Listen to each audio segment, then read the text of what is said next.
লুৰিণজ্যোতি গগৈয়ে এখন এফিডেভিট দিকক যে উৰিয়াম ঘাটত উচ্ছেদ কৰি মাটি মই আদানীক দিম বুলি কৈছো। তাতো আজিৰ পৰা বৃক্ষৰোপণ আৰম্ভ হৈছে। গৰুখুটিৰ মাটি কি উচ্ছেদ কৰি আমি আদানী আম্বানীক দিছো নেকি? লুৰিণজ্যোতি গগৈৰ দৰে ব্যক্তিসকলে লাজ পাব লাগে যে তেওঁলোকে নিজক অসমীয়া বুলি কয়। আজি কোনেও অসম আন্দোলনৰ পিছত এজনো সন্দেহযুক্ত লোকৰ এটা ঘৰো ভাঙিব পৰা নাছিল।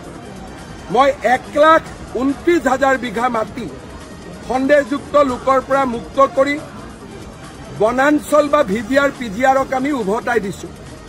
ধন্যবাদ দিব নোৱাৰে, নালাগে, সমালোচনা নকৰিব, কাৰণ অসমীয়া জাতি যদি আমাৰ ভাৰতীয় জাতি সত্তা ইয়াত জীয়াই থাকিব লাগে, এইটোৱে আমাৰ শেষ সুযোগ।